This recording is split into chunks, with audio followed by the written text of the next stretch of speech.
All right, folks, welcome to Global Entrepreneurship Week. My name is Peter James, and on behalf of the College of DuPage, I want to welcome you to our second, this is our first women's entrepreneurship panel. So let's give that a hand, first of all. I really, truly believe that representing women in entrepreneurship is long overdue. You hear so many stories about what men are doing, what male-driven companies have done in the past. And now we just, as here on COD campus, we want to reflect what the women in the local area are doing for their businesses and themselves as well. So on behalf of Bev Carlson, who kind of helped arrange this whole Global Entrepreneurship Week, we want to welcome you all and thank you all for attending today. So we're going to get right to it right now because we've got some phenomenal ladies up here who I'm dying to hear about all of their stories. So I'm going to jump right in and have them introduce themselves and maybe even tell a little bit about themselves and their business. So I'm going to start at the very far end and work our way back. You didn't know we were going to do that, did you? No, you didn't. So please tell us a little bit about yourself, your name, of course, and a little bit about your business, if you don't mind, ma'am. Hello. Thank you for having me here. Really appreciate it.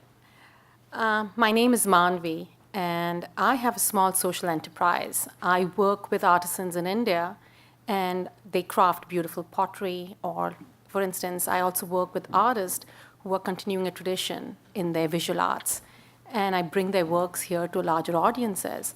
And by doing that, I'm keeping a sustainable business alive here as well as in India. And that's important because very few people actually understand the importance of what it is to have a handmade product, or what it is to be fair trade, and what it means to be having a living wage for the artisans. In today's world where mass production has become so big, we really don't understand what the artisans are going through and how they make the products. So that dialogue for me was really important. And that's what I do when I'm bringing terra clay products to the United States. Awesome. Thank you so much for sharing that. Wow, wow. Our next guest, yes, ma'am. Yeah, my name is Geeta Kumar, and I am from India basically. And I moved here last 6 years back, and I start here online boutique because I live with art. Die with art. So I love the designing and color, all this thing. And when I was in India, I have my own boutique over there, and I moved here with my husband. And on that time I have a baby, so that's why I didn't focus on my career. But now I have lot of time. I start my own boutique, and basically when I came here, my main target it's Indian market. But now I have very good customer here in US, and basically made concept-based designing and all this thing. Thank you. Thank you so much for sharing, Geeta. Thank you so much. Yes. So Cynthia, you are next on the list there. Please tell us a little bit about yourself. Hello, I am Cynthia Sally. I am the owner of Blend Hair and Skincare, as well as Blend Skin Essentials. We are located in downtown Lisle.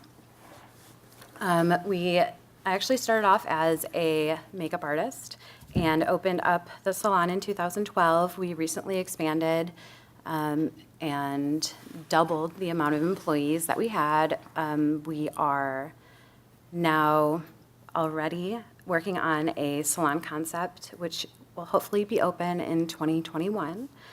And we just launched our private label skincare line, which is Essential Blend Skincare. Very cool. Very cool. Thank you for sharing. Mm-hmm.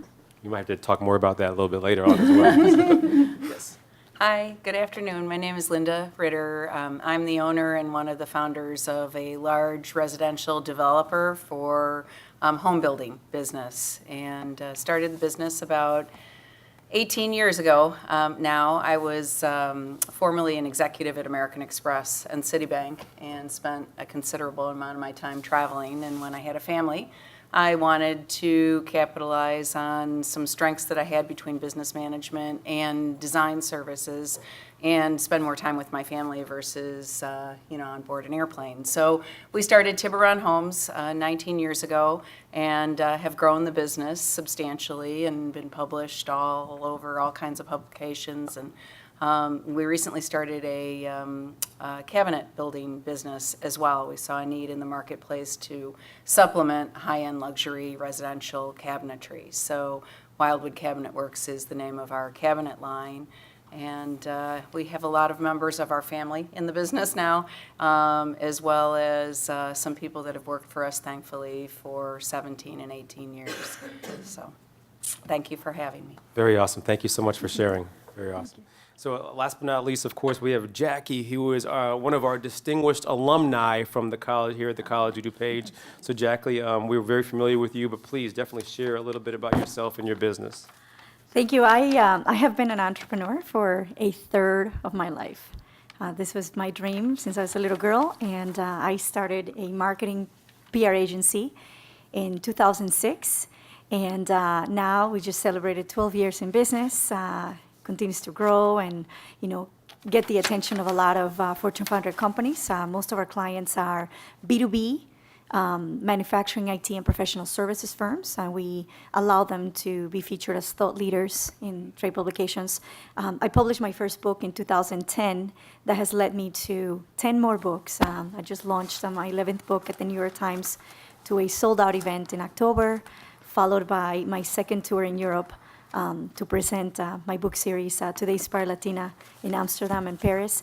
And it's just amazing. Part of that, I also created another company called Fig Factor Media that publishes authors all over the world, and just constantly creating products. I'm working on a product with IMSA on how to become a chief marketing officer. I have a productivity journal. I have a little deck of cards. I mean, I'm a serial entrepreneur. I love innovating, and I love creating a life of significance for the communities that I serve. Very awesome, very awesome. Wow, diversity of talent here on the stage. And I don't know about you guys, I'm fascinated with the fact that women who can be mothers and significant others, spouses, can still have the time to grow businesses and be entrepreneurs. So kudos to you all for that, for sure. How this is going to work, ladies and gentlemen, sure, I have a list of questions that I can ask these ladies, but we want to definitely include the audience for questions that might pique your interest about these ladies up here on stage. So I'll get it kicked off, but as you think of stuff, please don't hesitate to raise your hand. We have a roving mic that will be able to be brought to you so that the ladies here and on the front here can answer your questions. So I want to start it out, and I want to kind of open it up to whoever wants to be the first one to answer. As a female entrepreneur or small business owner, what are some of the challenges that you have experienced, maybe even early on in your business, whether it's family or just the business? It's a male-driven society, especially in the business world. But what are some of the challenges that you specifically have encountered that we may not see or the general public could not see on our own? I'll go. Linda, yeah, okay. The only reason I say I'll go is that construction usually is not Sure, a yeah. female business, or at least you perceive it. It's in the 18 years that we've been in business, we've seen more and more women get involved in the business. But, early on, you see women designers and you see, women in a lot of the selections of tile and all of the pretty things that go into a house. But, you don't really see somebody, being responsible for how the concrete's getting poured or things like that. So, Sure. I think that probably is one of the biggest, misperceptions, but one of the biggest things that, we had to overcome. We did turn it into, with everything, you try to figure out can you turn it into a positive. Yeah. Certainly you make sure that you're, capable of making all of the right decisions and leading the team properly. But we turned it into a positive because so many of the homes that are built are driven by women, meaning the spouse. spouse that Sure. is making the decisions, and understanding how families live and understanding form and function combined, has turned into a tremendous benefit for our organization because people understand that, we get what they're going through. And so it's actually become a real positive, just like so many things in your life. You can turn what might be a negative into a positive, and that's kind of where we're at. So what about in that male-dominated industry, the construction industry, have from a gender perspective, any challenges from that perspective? When I was at American Express, somebody asked me once what I thought of the glass ceiling, and I actually had to ask them what that meant. Because, I've never really, made the fact that I was a woman and I was an executive something that was an issue for me. And I did the same with construction is, I think with anything, if you're educated and you're capable and you're polite, and you run a good business, man or woman, I think that, our society does tend to embrace that, and so it's never really been a huge issue. Thank you so much. Thank you. Somebody else? Really early on, when I was around 20, I discovered I was dyslexic. I could not work with numbers, and I was in a financial background. And I had to quit my education in that field completely because I couldn't read numbers. And I switched to an art field, and that's where I found my strength. When I started my own business, I remember somebody asking me, what does your business plan look like? And I said, it's in my head, because I couldn't write numbers. I would read them opposite, and it just made no sense. So I think that was the biggest challenge for me, not just being a woman, but just having some disability to understand that you have to figure out things that work for you. You have to learn to manage things that you're not good at. And that's when I reached out to other people and said, this is my project plan. Is it feasible? Can I do it? And sometimes you just have to go with your gut. And I'm like, I want to do this. I just want to make a difference. And I think that's what happened. And in my journey, I think I had to take a lot of pit stops because we came from India and my husband was the bread earner. And I was on a dependent visa. So everywhere he moved, I had to move. So you would realize that you could start your career a bit late, but eventually you will get there, So it took me a while to start my own business, but I think the pieces all fall together when it has to. I'm a big believer of that. Mamie, thank you for sharing that, being so transparent. You also mentioned depending on resources and other people around you. How was that? Was that challenging when you had to reach out to others to review your business plan or review something that you were putting together? I actually reached out to the SBA. I think that was a great opportunity for me. That's I didn't the know it Small existed. Business Association. Small Business Association. Honestly, I didn't know that existed. I read an article in the newspaper that they were having a co-host program for business owners. And I'm like, I don't fit in, but what's the hard? Let me do the ask. And I literally emailed them, and I did the ask, and I got in. I was the youngest business owner at that time with under 1 year of experience. And for me, it was learning and listening to the others that actually taught me where my mistakes were. And visually, I'm really powerful, but I don't write too many things down. That's how it is. Very awesome. Very awesome. Somebody else, huh? I'll go ahead and share. Cynthia. I actually, while I started as a makeup artist, I freelanced for a very long time and was in the corporate world. And we used to call it the boys' club, between the assistants. And I would go for promotions. I would get passed up constantly. And I just knew that I wasn't going to get anywhere in that company because of some of their views. So and it also, it hurt my confidence too to keep going after all of these jobs and not getting them, being like, oh, you're so close though. So it wasn't great. But so actually my parents passed away, and they passed away within 2 months of each other unexpectedly. And I was like, what am I doing? Why? Life is too short. So I quit a year later and opened up my salon.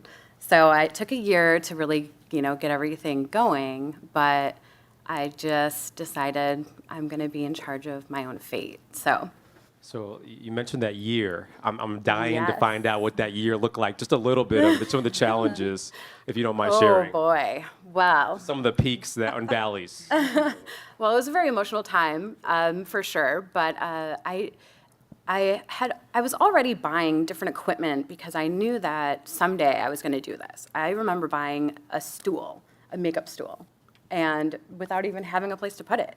I just knew someday I was going to do it. So I did have some things, kind of stored up. I think the biggest challenge was money. It was financial. I signed my lease for my storefront. They said the fastest anyone ever did because I was terrified they were going to check my bank account and realize I didn't really have a backup.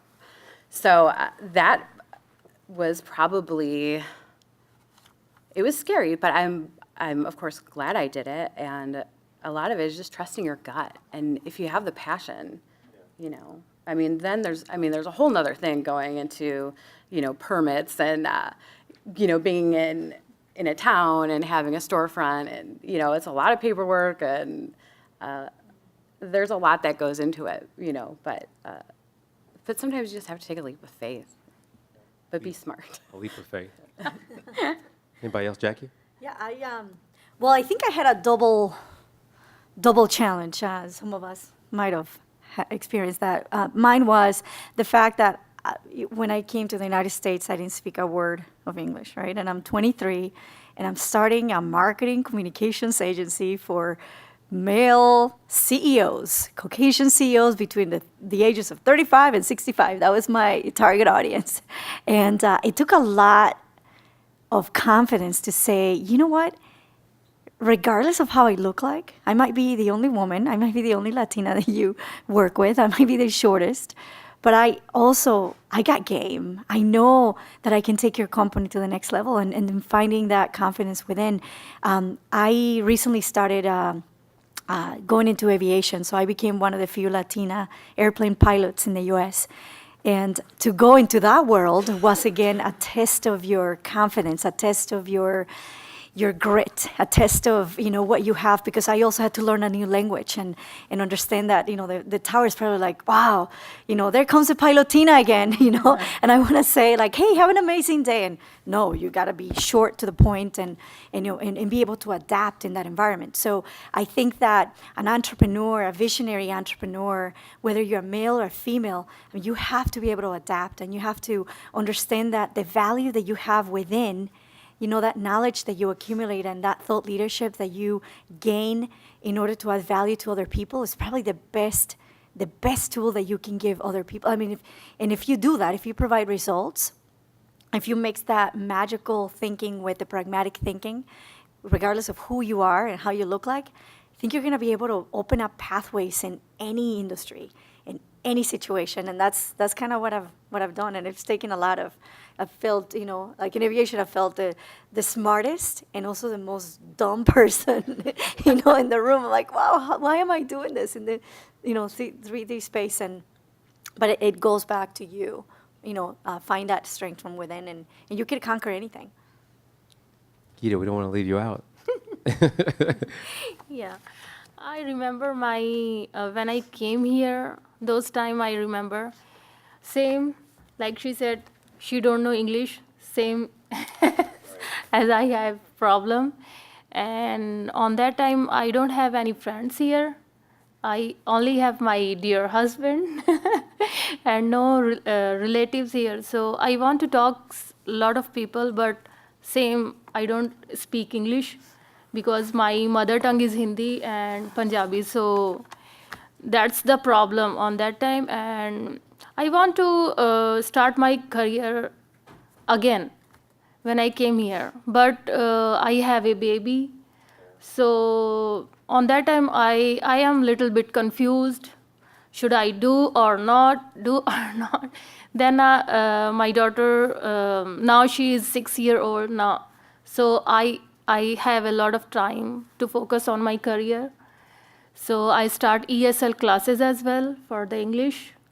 So, and my key is I'm always be a positive.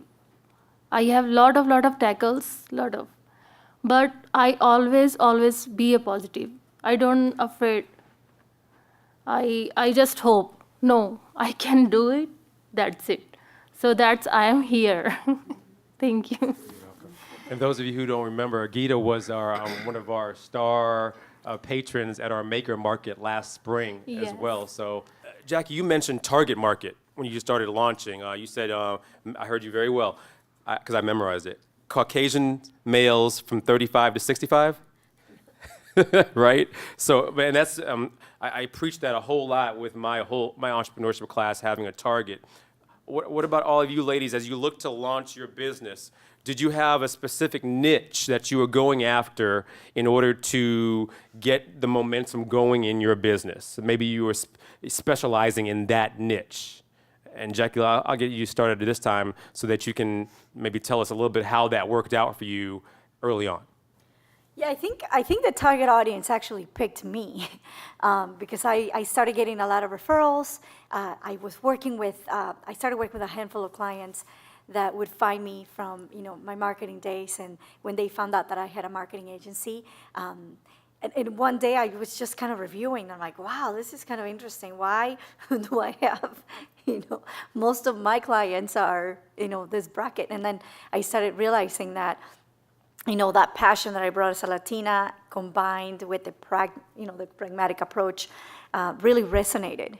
That excitement of, hey, we can take your company here, and then backing it up with results, I think started helping me attract more and more people. And one of our clients, an IT firm that was 10 employees, now has grown to about 35 employees. They have single-handedly referred me over 40 clients over the last 9 years. Wow. So, and they kind of look like them, again, Caucasian CEOs. So it's just been an incredible journey, and I have raving fan as clients that kind of tend to look very similar. Wow. So, Somebody else with a niche market. Linda, you were, go ahead, Cynthia. So that's how I started my business, was because I was a makeup artist for brides. So it was very niche. However, that is why I stayed in the corporate world so long, because I could only make money on the weekend, and I could only do so much. So I started with that niche, which, it was women. It's now changed because it's been a little while, but because now I think the average age is 27, but at that time it was 23. But after a while, I got older, and so did the brides. So as the brides are getting older, they're all of a sudden asking me about anti-aging and what to use. And so as they got older, I was like, well, I'm going to go to esthetician school and figure out skincare. So yeah, my niche market kind of grew up with me, with my business. And it's amazing that some stuck by me throughout the whole thing. Even being a student and learning skin and the science of the skin. So that's kind of how I've turned it around. But also when I was a makeup artist, social media wasn't as big as it is now. So I feel, because I'm no longer in that business, I feel like social media really took over, and a lot of experts kind of came to the forefront.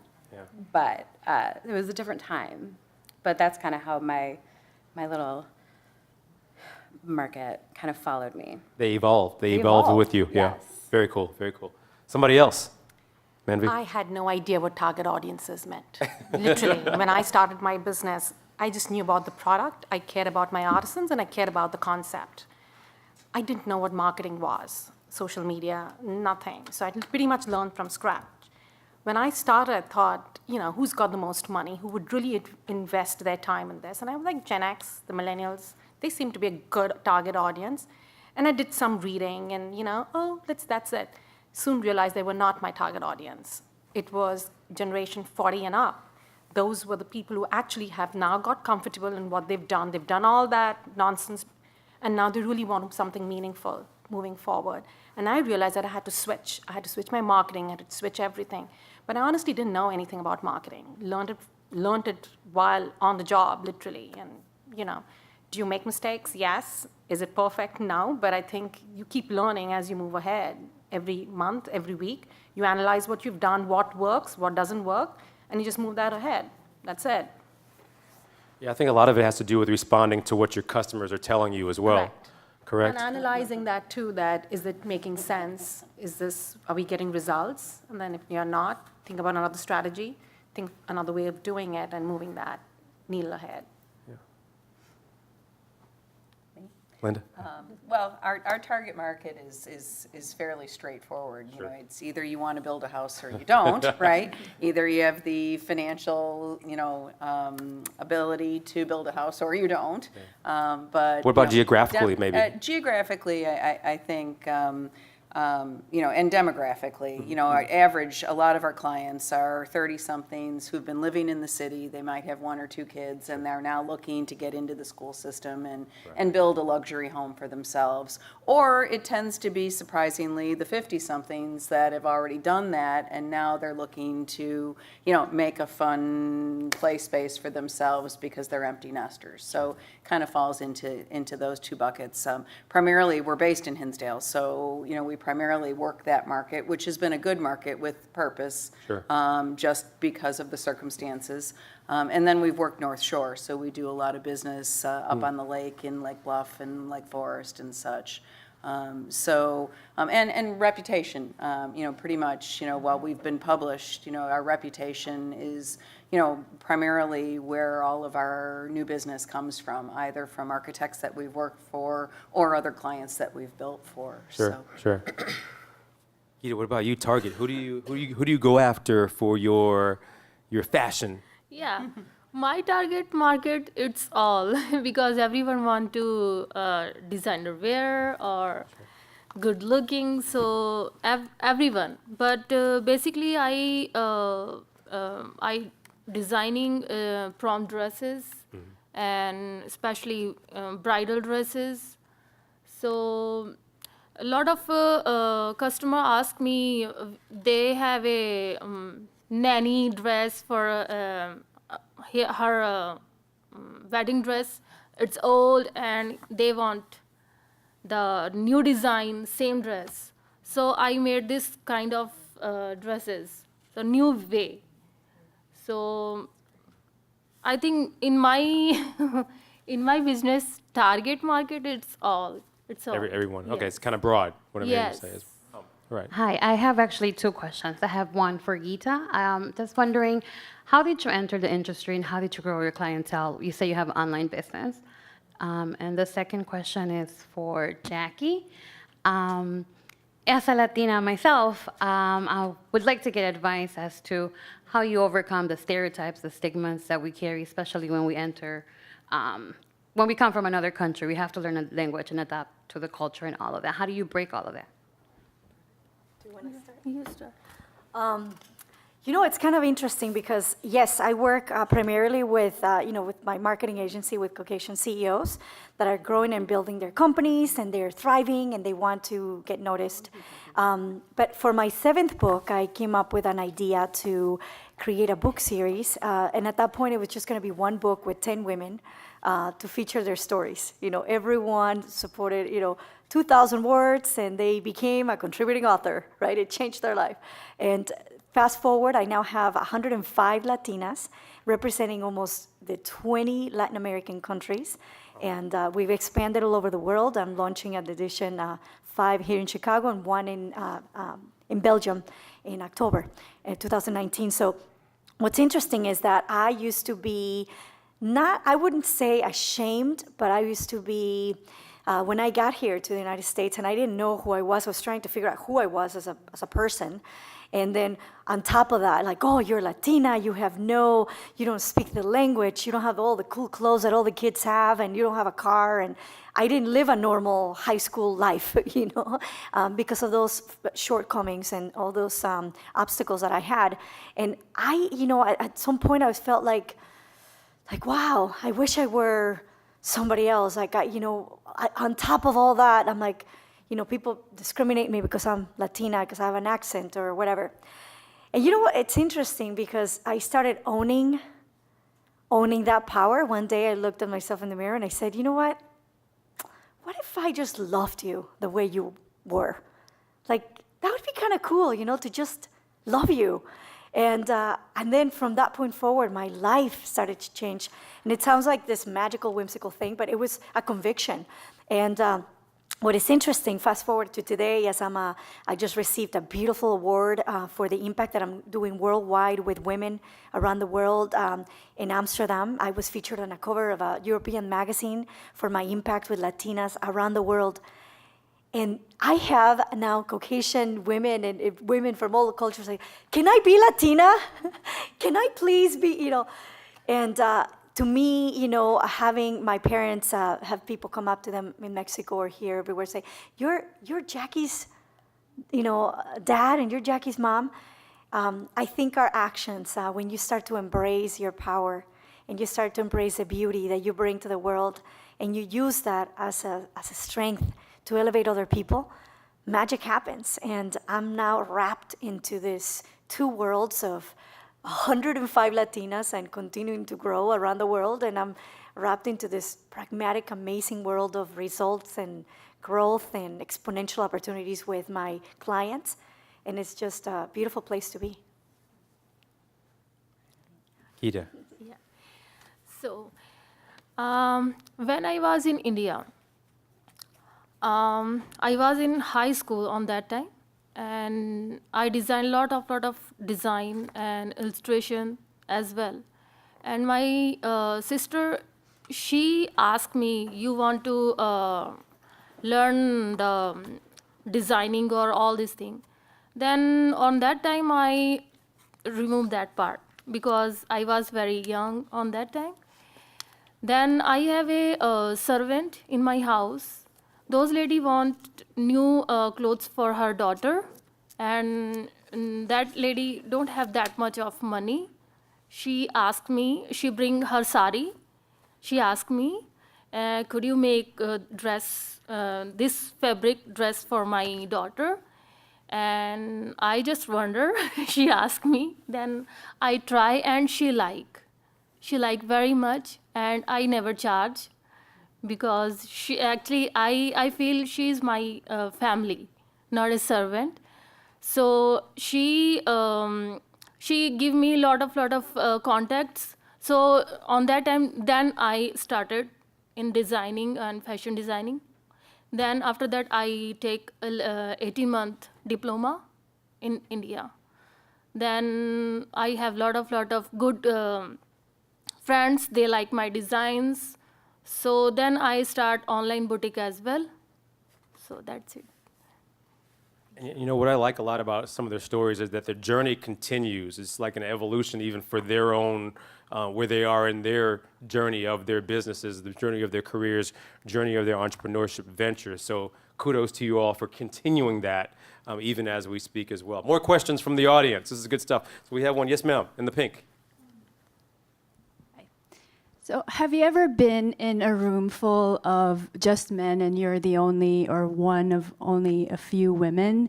And if so, how did you feel, and how did you deal with, let's say, someone who's underestimating you, for example? Anybody? Minority in the room. Linda, yes. Yeah, not in my current line of work, but when I worked at Citibank and I worked at American Express, I was one of the few female executives at the time. And so I spent a lot of time in boardrooms and a lot of time giving presentations, and many times I was one of two, women in a big group. Early on in my career, somebody told me that, don't ever let anybody intimidate you when you're giving a speech. If you know what you're talking about, remember the fact that, visualize them in whatever funny way you might want to. If it's their underwear, visualize them, even though you wouldn't want to do that in today's world. Really just focus on the presentation. And if you focus on the presentation, the rest, once you start, getting started is the hardest part of any presentation. You're more nervous before you start versus once you're giving your presentation. So just be prepared and be yourself, and the rest should just come naturally. Somebody else. I'm in the import business, right? I get the pottery from India, and that line is dominated by the men in India, right? It is something that they think they have the upper hand, and it's usually in the line of business. Women are not considered part of the dialogue. I remember the first time I'd imported a shipment of pottery, and the person on the other side was a man, and he was helping me figure out the pricing, the entire supply chain for me. And at one point, like, initially I went along with the feeling that, hey, I'm dumb, explain me, because I actually was, like, I didn't know the process. I caught it on pretty quickly, but I didn't let him know that. And then I realized he was fleecing me. He was trying to swindle some money out of me by giving me numbers that didn't fit in. I distinctly remember on the phone giving a bad word in Hindi that he would understand, because otherwise men don't talk without a bad word in India. So I had to literally scream at him in a bad word and say, hey, don't think I'm an idiot, right? And ever since then, it stopped. Like, I earned his respect by using a bad word, which I would not have earned respect by just speaking normally. So I had to speak their language to get through to them. And then I realized that you better do your homework, otherwise people are going to take you for a ride. And ever since then, he has been humble to the point that if I quote a price and say, give it to me at this price, he'll say, I'll work at it. So sometimes you have to play your cards well. If you don't know, just learn, take your time learning, but don't feel shy to stand out and say, don't make an ass out of me, you know. And that was I was surprised at the way I was behaving, because I usually don't talk like that, but I said, hey, I need something moving. So you just have to play it, you know, just understand how to go about navigating your way. You know, what they both mentioned also was practice and preparation. And I don't think you can exaggerate that or talk about that too much, because the more you practice and get comfortable with what you're preparing for, especially if you have time to do so, the better the outcome is, especially in light of the circumstances as well. So, very good question, though. Yes. Someone else had their hand up. This gentleman up here with the hoodie. So my question is for Linda in the construction business, because I do interior remodeling myself. My question for you is, you said that you do major construction for building houses, and you're seeing more women get into it and everything else like that. Where in the fields are you seeing them get into it? I've been trying to think of how to phrase this question because I don't want to sound like that, but like on my sites, I never saw women. Of course, we were always answering to them because they were the ones calling all the shots, saying, I want it over here, this is how I want the color and everything else. That we rarely ever spoke to men, but inside, I guess, on major sites, are like they managing the men, or the men just like, better lack, just mules? Well, you know, I think there's a role for everybody depending on what their specialty is. But as far as specifically when you're asking, you know, where do I see women? You know, in Hinsdale, for example, there are 3 firms that develop high-end luxury homes, and they are either fully owned or partially owned by women. And, you know, and we all have staff people that work with us that do different things. So, you know, we have an infrastructure to support dividing and conquering. So, you know, depending on what role you have. So you see a lot of people starting businesses where they might be the owner or the manager that are women. The other piece of the women is, of course, probably what you're saying is, you know, we work with a ton of women that own design firms. They own, you know, specialty businesses, meaning maybe it's a, you know, it's the Fine Line, for example, downtown Chicago on Wells. That's owned by a woman, and that's a big tile shop. O'Brien Harris, who we do a lot of work with, that's co-owned by a, you know, by a woman on the corner of, you know, it's right by the Mart. So there's a ton of businesses that are owned by women, either in the selections phases, meaning tile and millwork and all that kind of stuff, and all of the design services, and then the construction services. So, and we've tried at Tiburon, we've tried very hard to capitalize on people's strengths. So, you know, when we first started our business, we started the business because I wanted to spend more time with my family and not be on the road. And the intention was that as we grew the business, my husband actually, who now runs construction end of things, that he would leave. He was in the advertising business. He was a creative director, and he would leave that line of work and come over and start running the construction arm of things. And so I kind of phased out of the day-to-day in the field, worrying about, you know, the framing and concrete, and he now worries about that, and I have started running the business more. So, you know, businesses can evolve too with who's running them and who's doing what, as long as you have a good team that you have the luxury of getting together. So I hope that answers your question. Yeah. Saw two hands raised. I'm going to go here, and then I'm going to go here. So yes, sir, right here with the mic. So my question is for everyone on the panel. Entrepreneurship is a path that it's not suited for everyone. So I guess my question is for all of you guys who own your own businesses. I know sometimes, a lot of times, starting your business, it's a rough patch. So how did you overcome those challenges, and did you ever feel at what point in like giving up before you saw the hard work for your labor, the labor that you put in before it was reaped? What kept you guys going? Like, did you get discouraged? And like, what kept you going to like know that at some point I'm in the trenches, but at some point I will reap the fruits of my labor? Did you think about going back to work? Who wants to start that one out? Please.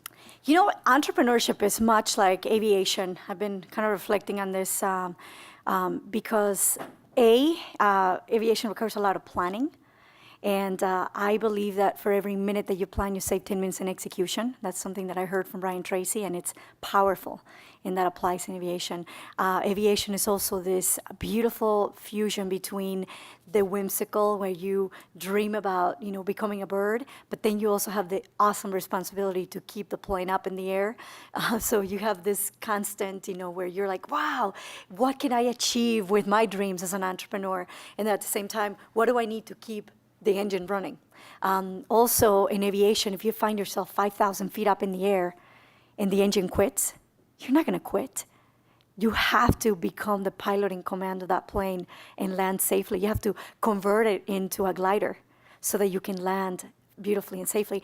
And in those situations, you require extemporaneous thinking, and you have to make those decisions on your feet to be able to conquer that obstacle. And in much like in entrepreneurship, where sometimes you get thrown things and, there's new regulation and this new law, and how's that going to affect me? Or somebody quit, that human element, somebody quits, or how do I train this person to delegate to be able to do that? And you have to constantly navigate those situations and put out fires. And ultimately, you remember that passion, the reason why you started. I never saw myself going back to corporate America. I never saw myself going back to a job. I made the decision to be an entrepreneur for the rest of my life, and it's not a destination, it's a journey. And I have been able to achieve every one of my dreams and beyond through entrepreneurship. And that's adding value to other people. So, Somebody else? I'll go. Oh, sorry. Go ahead. No, I like Linda, listening to please, you. I would love to listen. No, No, please go ahead. No. Well, only a panel of men would not do that, actually. So answering to your question, doesn't mean every idea would lead you to success, and you should be ready for that, right? Very few people are lucky that every idea that they've executed has been a success. When you're going through the journey of being an entrepreneur, you need to learn to pivot if you need to pivot, right? That is important. The mistake that I made when I started my business, that I fell in love with my products. Nobody else wanted it. I wanted it, right? So you need to understand that there is a market, and if the market does not have a need for it, you cannot just single-handedly run a business. The market demands that. So it's the understanding of what the market needs and where your passion is. How many times have I decided to quit my business? Number of times, right? But I think that the passion keeps you going. One more month, one more week, let's try something new.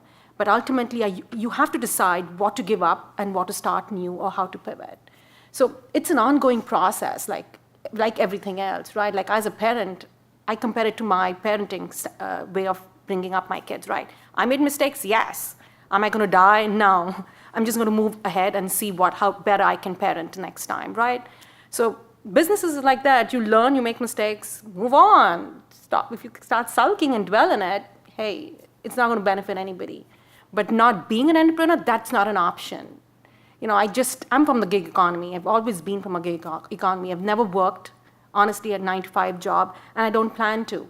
I don't know how to do that. It's not me. So if I come from the gig economy, I want to figure out things that are going to help me out. And what I'm passionate about is ethical sourcing and fair trade. So I'm going to move that needle there and talk more about that. So you figured it out. I like how you said that just because you like something doesn't mean the market's going to like it. Love Exactly. that. Yeah. So many Yeah. entrepreneurs don't realize that. They have to flex or pivot as the market demands as well. Linda? I was just going to say that, I didn't start out to be an entrepreneur at all. I was working for Citibank, I was working for American Express. I actually liked the big infrastructure. I liked the teams of people. I liked the benefits. There were a lot of things that I really liked about it.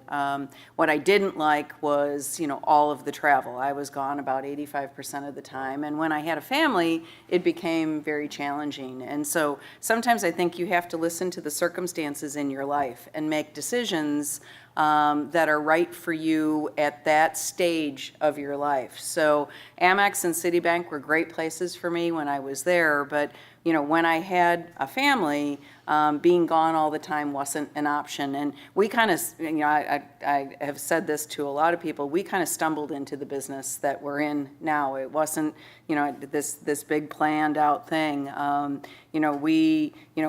was promoted and I would have had to travel even more. My brother needed, to get a divorce, and his kids needed to live with us, and our nanny quit. And that all happened within 48 hours. And we decided that I was going to leave Amex because it just wasn't going to work. But we needed the second income. So what were we going to do? Sure. And starting a business that would give me the ability to be around a bit more, as well as have the second income. And we were used to a larger second income. We wanted to be able to maintain that. And, we had started the process of building houses in Tiburon, California, which is where we used to live.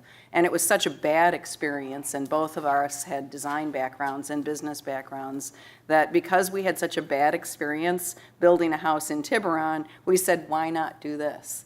And of course, I said to my husband, I have to have a financial plan. I have to have a business plan. And he said, no, you don't. You can just wing it. You'll be fine. And I thought, that coming out of Citibank and Amex, you don't do that. Right. But we did, and it just kind of worked out. And I still kind of think it's funny, that we just kind of fell into it. But sometimes, and nothing against how you teach people to be entrepreneurs, but sometimes you just kind of fall into something that makes sense in the circumstances of your life. If you listen to the stage that you're in, and all you can do is do your best. And if you do have talent and you do have passion, you're going to make it a success. Do you feel like quitting? I think no matter if you work at McDonald's or you work at a construction company or you're an exciting marketing executive, I think everybody has days where you think, oh my gosh, it can't get any worse than this. But, either the glass is half full or the glass is half empty, and you have to keep going.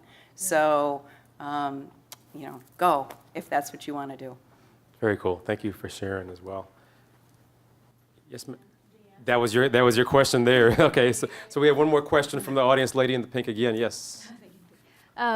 What do you think of work-life balance? Does it exist when you're an entrepreneur? And also, if you can relate one of the most challenging moments in your life, let's say as a mother or as a family woman, and balancing your business. Let's go with Geeta and Cynthia with those two questions there. Yes. Yes. Work-life balance. Does that even exist? Mm-hmm. Yes, because I face lot of time.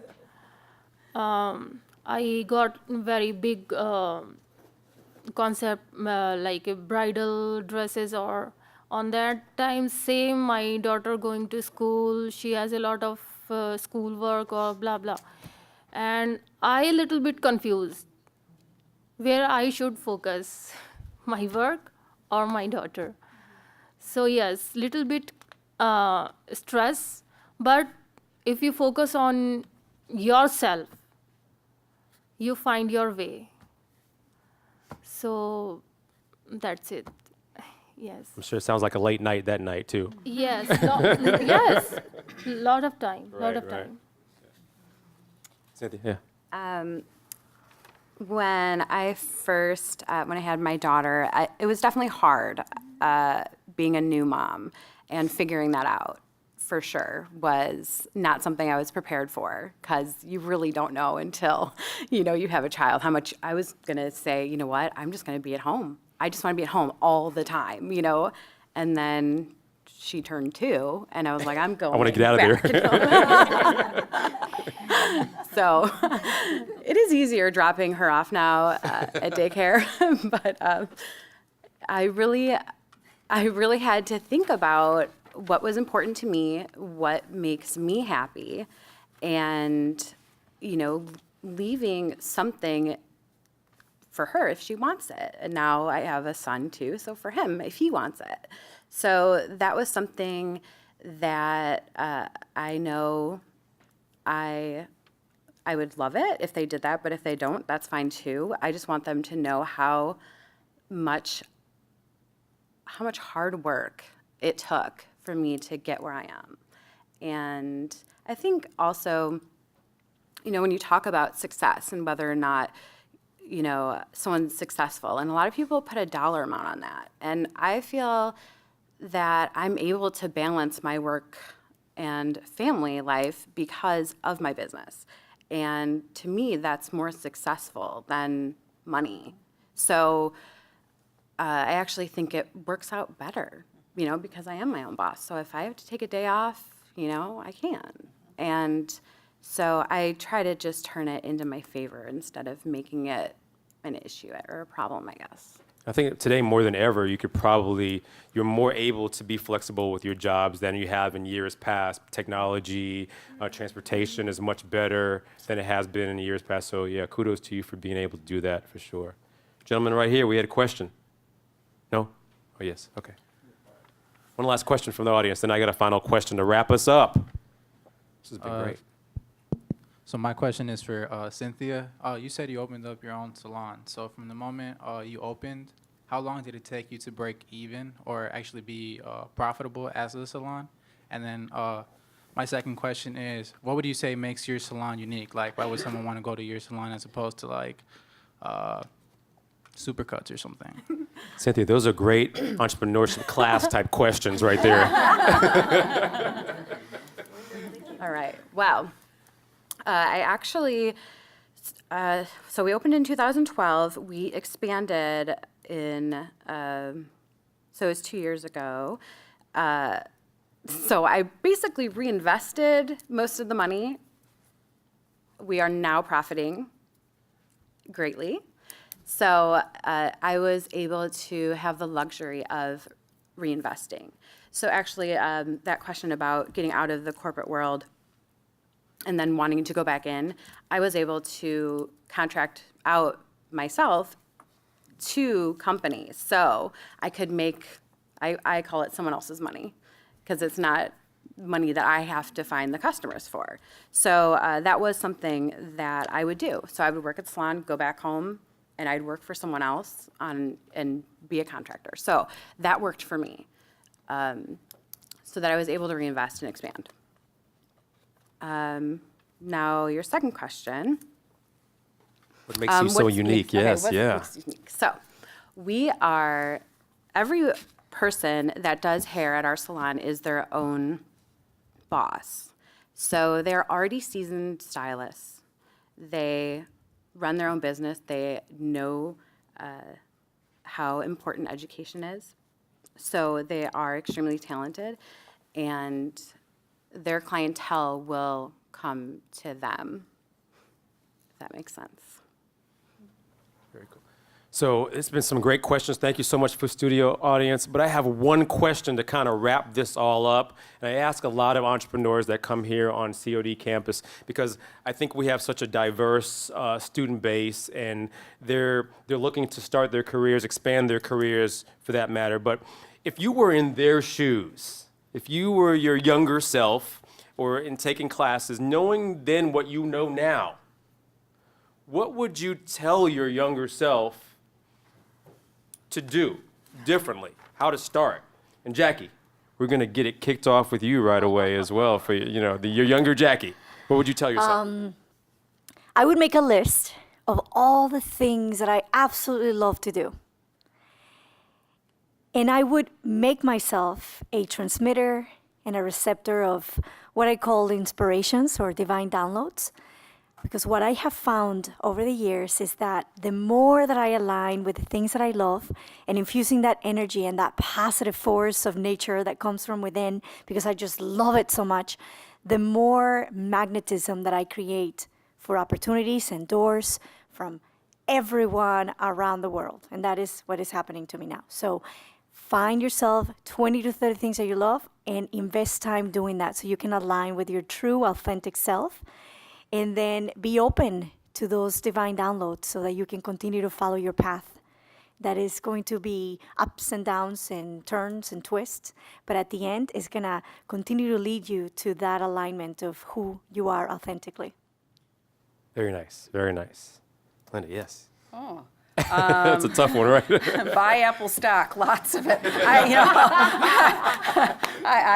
That's a wonderful answer. I think it's the same advice I would give myself today is, always be, listen to yourself, be true to who you are, be grateful, be polite, and do the best that you can every day. And, Thank you. Thank you very much. I would just add one thing to that and be curious. I think that's what led me into starting something on my own. I was just curious to see how things were made, and that's what led me to the path. So I would make a list of things that, as Jackie said, be what you're passionate about, and just follow that. Sorry, I skipped the line. No, you're good, you're good. I think for me, I was always a little bit shy. So I never really thought I could do this. I could, have a business. Even today, sitting here, I'm like, even if I'm a little shy or I stumble over words, at least someone can look at me and say, you know what? Like, she can do it, I can do it. So I don't think you have to be this huge personality that sometimes, people think of entrepreneurs. I definitely think also community over competition is one thing that I learned, that especially as women, we all need to work together, help each other. There's enough business for everybody. So I am all about, meeting other salon owners, and, if we're booked, I'm going to send my client over to you just because they need to get their hair done, to help them. So I also believe in community over competition, definitely evolving and being open to change. Because, there was a point where I said, well, this is how I've always done it. It just works. And that was probably my biggest mistake, is ever saying that. So always be open to change and evolving. And if it scares you, then you should probably just do it, too. That's good, I like that, for sure. Yeah. For my Geeta. side, be always positive, because when you start your business, it's time coming up and down, and you never go up. And be positive, and that's it. Be positive, I do like that tremendously, especially in a world like Always, this. always. Today, it's important for that, yes. Yes. Very good. Manvi, some I closing finished. notes. You're getting two shots, right?